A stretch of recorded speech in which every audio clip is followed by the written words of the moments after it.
तो बाकी बिहारी लाल की जय, श्यामदास माधव की तरफ से आप सभी को राधे राधे। आशा करता हूँ आप सब स्वस्थ होंगे, मस्त होंगे और श्री हरि के चरणों में लगे होंगे। और आप सभी को मेरी तरफ से कार्तिक मास के 29वें दिन की बहुत बहुत बधाई, ढेर सारी शुभकामनाएं। और आज हम कार्तिक मास का 29वां और 30वां अध्याय पढ़ने वाले हैं।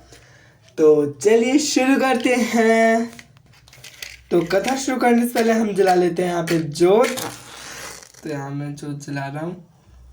और कथा शुरू करने से पहले आप लोग हाथ में तिल ले सकते हैं, पुष्प ले सकते हैं, तो और आंवला भी ले सकते हैं, क्योंकि कार्तिक मास में आंवले का महत्व होता है बहुत ज़्यादा। तो आप कुछ भी ले सकते हैं और श्री हरि के चरण में चढ़ा सकते हैं, मटकी में रख सकते हैं।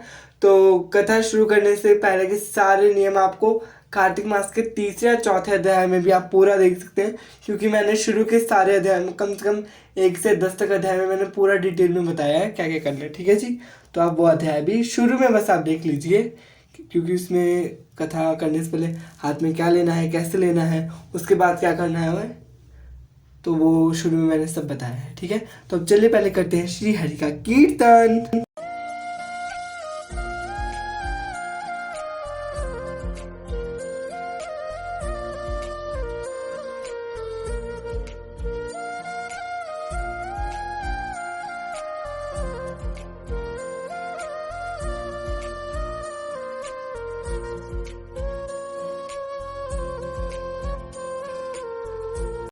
तो यहाँ पे हमने कर लिया है श्री हरि का कीर्तन।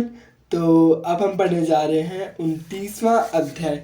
तो उससे पहले पर हम जो दिखा के बोलेंगे माँ तुलसी को। तुलसी महारानी नमो नमो, हरि की पटरानी नमो, तुलसी महारानी नमो नमो, हरि की पटरानी नमो नमो, तुलसी महारानी नमो नमो, हरि की पटरानी नमो, तुलसी महारानी नमो नमो, हरि की पटरानी नमो नमो, तुलसी महारानी नमो नमो, हरि की पटरानी नमो नमो। तो यहाँ पे हमने दिखा दिया माँ तुलसी को दीप और उनके आगे प्रज्वलित कर दी थी। अब चलिए 29वां अध्याय पढ़ते हैं। तो बोलो बंसी वाले की जय, मैया वृंदावनी की जय, और हमारी माँ राधा रानी की जय। और हाथ में ले लीजिए तिल, पुष्प, आंवला, जो भी आपको लेना है। तो चलिए पढ़ते हैं 29वां अध्याय। प्रभु कृपा से बोल रहा हूँ, सुंदर शब्द सजाए। कार्तिक मास महात्मा का 29वां अध्याय। राजा पृथु ने कहा, हे नारद जी, आपने कल्हा ने जिस प्रकार मुक्ति पाई है, यह सारी कथा हमको सुनाई है, मैंने भली प्रकार सुनी है। हे ऋषि प्रवर, यह काम उन 2 नंदियों के प्रभाव से हुआ था। कृपा करके मुझे यह बताने की कृपा करिए। कृष्णा नदी साक्षात भगवान श्री कृष्ण चंद्र जी महाराज जी का शरीर और वेणी नामक नदी शंकर का शरीर है। इन दोनों नदियों के संगम का महात्म्य श्री ब्रह्मा जी भी वर्णन करने में असमर्थ है। फिर भी चूंकि आपने पूछा है, अतः आपको इनकी उत्पत्ति का वृतांत सुनाऊंगा। ध्यान से सुनो। चाक्षसु मनवंतर के आरंभ में श्री ब्रह्मा जी ने सराव पर्वत के शिखर पर यज्ञ करने का निश्चय किया। वह सब देवताओं, भगवान विष्णु और शंकर जी सहित यज्ञ की सामग्री लेकर उस पर्वत के शिखर पर गए। तब महर्षि भृगु आदि ऋषियों ने ब्रह्म मुहूर्त में उन्हें दीक्षा देने का विचार किया। इसके बाद उन्होंने श्री ब्रह्मा जी की पत्नी त्वरा को बुलवा भेजा। वह बड़ी अस्थिरता से आ रही थी कि बीच में भृगु जी ने विष्णु जी से पूछा, है प्रभु, आपने त्वरा को शीघ्रता से बुलाया था, वह क्यों नहीं आई? ब्रह्म मुहूर्त टल गया। इस पर भगवान विष्णु ने कहा, यदि त्वरा यथा समय यहाँ पर न आई तो आप गायत्री को ही स्त्री मानकर दीक्षा विधान कर दीजिएगा। कि गायत्री पुण्य कर्म में ब्रह्मा जी की स्त्री नहीं हो सकती? नारद जी बोले, भगवान शंकर ने भी विष्णु जी की बात का समर्थन किया। यह बात सुनकर भृगु जी ने गायत्री जी को श्री ब्रह्मा जी के दाईं ओर बिठाकर दीक्षा विधान आरंभ कर दिया। श्री मंडल गायत्री को वो दीक्षा दे रही थी कि इतने में त्वरा भी यज्ञ मंडप में आ पहुंची। श्री ब्रह्मा जी के पास में गायत्री को बैठा देखकर ईर्ष्या से क्रोधित होकर त्वरा ने कहा, जहाँ अपूज्यों की पूजा होती है और पूज्यों की अप्रतिष्ठा होती है, वहां पर दुर्भिक्ष, मृत्यु तथा भय तीनों अश्वमेव हुआ करते हैं। यह गायत्री ब्रह्मा जी की दाईं ओर तथा मेरे स्थान पर बैठी है। यह अदृश्य बहने वाली नदी होगी। आप लोगों ने अविचार से इसे जो मेरे स्थान पर बिठाया है, इससे आप भी सबके इससे आप भी सबके सब जड़ रूप नदियां होंगे। नारद जी ने पृथु जी से कहा, हे राजन, इस तरह त्वरा के शाप को सुनकर गायत्री मारे क्रोधित के लाल भभूका होकर अपने होंठ काटने लगी। देवताओं के मना करने पर भी उसने उठकर त्वरा को शाप दे डाला। गायत्री ने कहा, ब्रह्मा जी जैसे तुम्हारे पति हैं वैसे मेरे भी पति हैं। तुमने व्यर्थ ही शाप दिया है, अतः तुम भी नदी हो जाओ। नारद जी ने कहा, तब तो देवताओं में भी खलबली सी मच गई। वह त्वरा को दंडवत करके करने लगे, हे देवी, तुमने जो ब्रह्मा आदि सब देवताओं को शाप दिया है, इससे यदि हम सब जड़ रूप नदियां हो जाएंगे तो फिर निश्चय ही यह तीनों लोक न बच पाएंगे, क्योंकि यह शाप तुमने बिना विचारे दिया है, अतः तुम इसे वापस ले लो।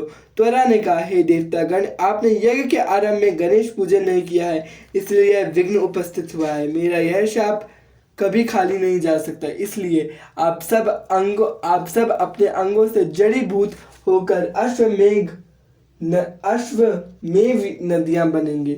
हम दोनों सौते भी अपने अपने अंशों से पश्चिम से बहने वाली नदियां बनेंगी। नारद जी ने पृथु से कहा, त्वरा के यह वचन सुनकर सभी देवता विष्णु, शंकर आदि अपने अपने अंशों से नदियां बन गए। भगवान विष्णु के अंश से कृष्णा, भगवान शंकर के अंश से वेणी तथा ब्रह्मा जी के अंश से कक्कु दमवती नाम वाली नदियां उत्पन्न हुई। सभी देवताओं ने अपने अंशों को जड़ बनाकर वही साह पर्वत पर फेंक दिया। फिर उन लोगों के अंश अलग अलग नदियों के रूप में बहने लगे। देवताओं के अंशों से हजारों की संख्या में पश्चिम वाहिनी नदियां उत्पन्न हुई।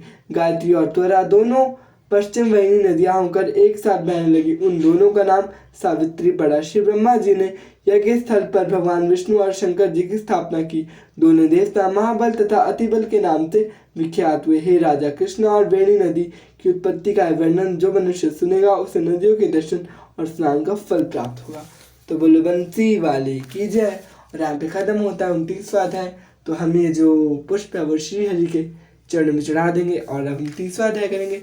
तो वैसे हम वापस बोलेंगे, तुलसी महारानी नमो नमो, हरि की पटरानी नमो नमो, तुलसी महारानी नमो नमो, हरि की पटरानी नमो नमो, तुलसी महारानी नमो, हरि की पटरानी नमो नमो। तो बोलो तुलसी मैया की जय। और अब हम पढ़ने जा रहे हैं 30वां अध्याय। कार्तिक मास की कथा करती भव से पार। 30वां अध्याय। बोलू हुई कृपा अपार। भगवान कृष्ण ने कहा, हे प्रिय नारद जी के वचन सुनकर महाराजा पृथु बड़े विस्मित हुए। अंत में उन्होंने नारद जी का पूजन करके उनको विदा किया। इसलिए माह, कार्तिक और एकादशी, यह 3 व्रत मुझे अधिक प्रिय हैं। वनस्पतियों में तुलसी, महीनों में कार्तिक, तिथियों में एकादशी और क्षेत्रों में भी प्रयोग मुझे बहुत प्रिय है। जो प्राणी जितेंद्र होकर इनका सेवन करता है वह यज्ञ करने वाले मनुष्य से भी अधिक प्रिय लगता है। जो प्राणी विधि से इनकी सेवा करते हैं इनके मेरे अनुग्रह से सब पाप दूर हो जाते हैं।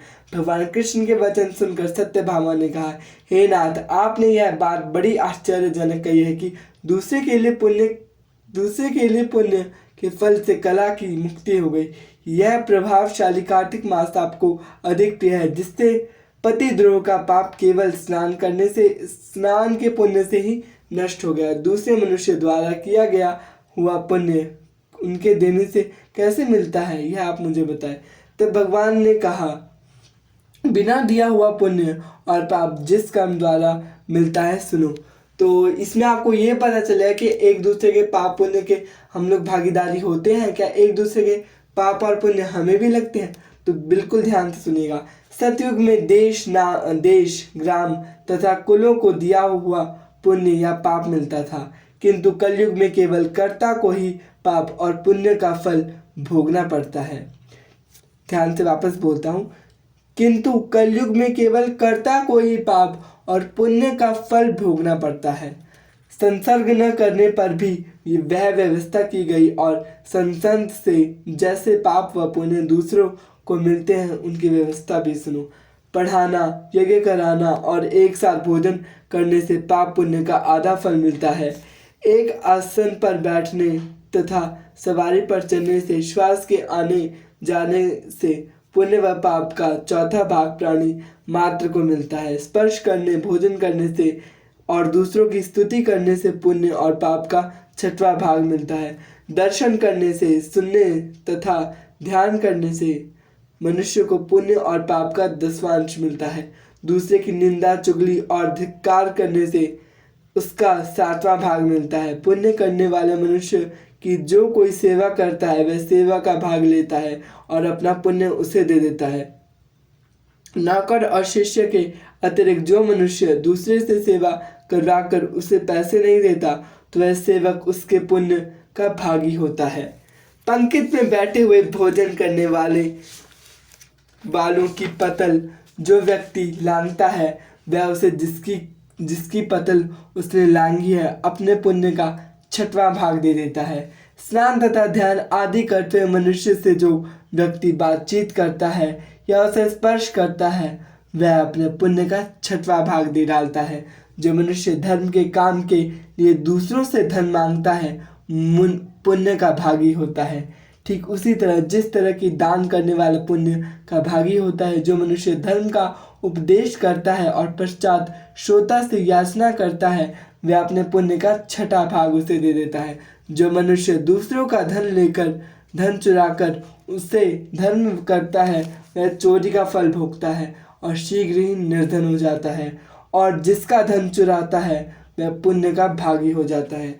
बिना ऋण के उतारे जो मनुष्य मर जाते हैं उनको ऋण देने वाले सज्जन पुण्य के भागी होते हैं। शिक्षा देने वाला, सलाह देने वाला, सामग्री को जुटाने वाला, प्रेरणा देने वाला यह पाप और पुण्य के 6ठे भाग को प्राप्त करते हैं।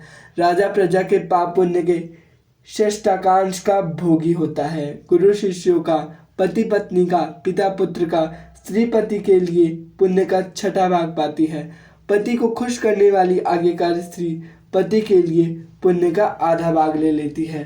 जो पुण्य आत्मा पराये लोगों को दान करते हैं वह उनके पुण्य का 6वां भाग प्राप्त करते हैं। जीविका देने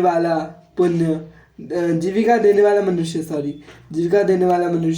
जीविका ग्रहण करने वाले मनुष्य के पुण्य के 6ठे भाग को प्राप्त करता है। इस प्रकार दूसरे के लिए हुए पुण्य अथवा पाप बिना दिए भी दूसरे को मिल सकते हैं, किंतु यह नियम है जो मैंने बतलाए हैं जो कलयुग में लागू नहीं होते। कलयुग में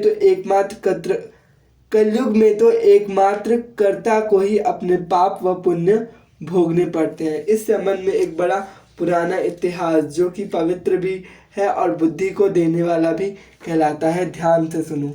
तो बोलो बंसी वाले की जय। और यहाँ पे कार्तिक मास का 30वां अध्याय भी खत्म होता है। तो 31वें अध्याय में आपको सारी कहानी पता चलेगी कि कलयुग में कर्ते का क्या मेन रोल है। तो हाथ में जो पुष्प है वो हम श्री हरि के चरणों में चढ़ा देंगे, और आशा करता हूँ कथा और वीडियो पसंद आई होगी। लाइक शेयर कमेंट अवश्य करना। अब आप लोगों से विदा चाहता हूँ और कल मिलते हैं 31वें अध्याय में। राधे राधे सभी मित्रों को। जानता हूँ भूल चूक हमेशा होती है, और अगर नहीं भी होती है तब भी माफ़ कर देना, अगर होती भी है तब भी आप लोगों से माफ़ी चाहता हूँ। और जानते हो ना, क्योंकि हम लोग अपने आप को भक्त तो कह ही नहीं सकते, भक्त या सेवक भी मैं अपने आप को कहलाने के लायक नहीं समझता। एकदम बिल्कुल जिसे बोलते हैं पैरों की धूल भी ऐसी बड़ी होती है भगवान कि पैरों की धूल भी जिसे मिल जाए उसके बराबर भी मैं अपने आप को नहीं समझता। मतलब कि ऐसे बोलते हैं जो बैक्टीरिया दिखता ही नहीं उसके बराबर भी वैसे मैं नहीं समझता, क्योंकि बिल्कुल तुच्छ इंसान समझता हूँ मैं अपने आप को भगवान के सामने। पर जो कथा जो भगवान ने मुझे अपनी शरण में लिया है और जो अपनी भक्ति मुझे प्रदान की है उसी के ज़रिए मैं आपको कथा सुना पाता हूँ। और भूल चूक होती तो आपसे हमेशा माफ़ी मांगता हूँ। तो अगर भूल भी जाऊँ आपसे माफ़ी मांगना तब भी आप मुझे प्लीज़ माफ़ कर देना। राधे राधे। सभी मित्रों को भूल चूक ही होगी तो हमेशा की तरह माफ़ करना। राधे राधे।